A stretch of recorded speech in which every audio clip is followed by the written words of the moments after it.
Minister ಅಂತೆ ಆದರೂ ನಮಗೆ ಬೇಕಾದ್ರೆ ನಮ್ಗೆ ಕೊಟ್ಟಿಲ್ಲ. ಇವು ಕೃಷ್ಣಪ್ಪ ಎದ್ದು ಕುಳಿತಿದ್ದಾರೆ, ನಾನು ಆಗಲೇಬೇಕಂತೇಳಿ ಕೊನೆಯ ಕ್ಷಣದಲ್ಲಿ ಇವು ಬೆನ್ನಮ್ಮಗಳು ನಿಮ್ಗೆ ಗೊತ್ತದ ಈಗಾಗಲೇ ML ಸಿದ್ದಂಥವ್ರು ಅವ್ರಿಗೂ ಸಹಿತ ಇವತ್ತು ತಪ್ಪಿದ್ರಿಂದ ಅವರು ಚಟ್ಪಡಿಸ್ತಾ ಇದ್ದಾರೆ. ಜೊತೆ ತುಕಾರಾಮ್ ಅವ್ರ ಮಿಸ್ಸಸ್ ನಮಗೂ ಬೇಕಂತ ಹೇಳ್ತಾ ಇದ್ದಾರೆ.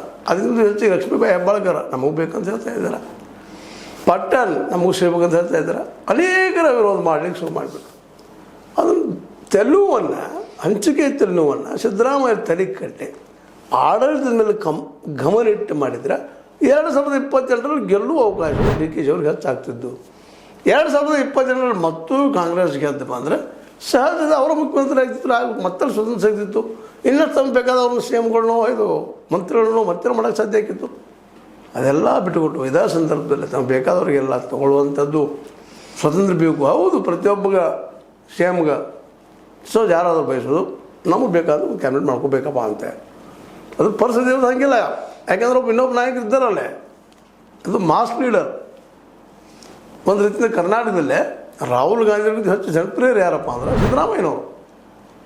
ಇಂಥ ಒಂದು ಪ್ರಸಂಗದಲ್ಲೇ ಈ DK ಶಿ ಅವರು ತಪ್ಪು ಮಾಡಿದ್ದು ಸರಿನಾ ಅಂತ ಇವತ್ತು ನೋಡ್ರಿ.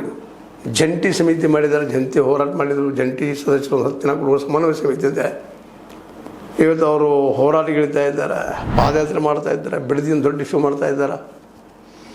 ಈಗ ತಂಬುವುದು ಮಾಡಲಿಕ್ಕೆ ಸಾಧ್ಯ ಇಲ್ಲ. ಇದು ಅಲ್ಪಾವಧಿಯ CM 2 ವರ್ಷ ಎಷ್ಟು ಏನು ಹೋಯ್ತು, ಈಗ ಹೋಗ್ತಾ ಇದೆ, 3-4 ತಿಂಗಳು ಹೋಯ್ತು. ಈಗ ಅದಂತೆ ಸೀಟ್ ಹಂಚಿಕೆ ಮಂತ್ರಿಗಿರಿ ಇನ್ನೂ ಅನೇಕ ಸಮಯ ಒಂದರಿಂದ ಒಂದು ಶುರು ಆಗ್ತಾ ಇದ್ದಾವೆ.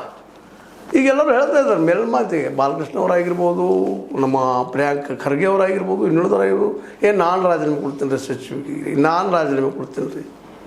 ಇದು ಆಗದೆ ನೋಡಬೇಕಾಗಿತ್ತು. ಇಂಥ ಪರಿಸ್ಥಿತಿ ಬರ್ತದೆ ಗೊತ್ತಿದ್ದು ರಾಜಕೀಯ ಅನುಭವ ಇದ್ದರೂ ಸಹಿತ DK ಶಿವಕುಮಾರ್ ಅವರು ಯಾವ ಒಂದು ಅತಿ ಆತ್ಮವಿಶ್ವಾಸದಿಂದ ಕೈ ಹಾಕಿದ್ರೆ ಇದಕ್ಕೆ ಅನ್ನೋ ಸಹಿತ ಅಷ್ಟ ಪ್ರಮುಖ ಆಗ್ತದೆ.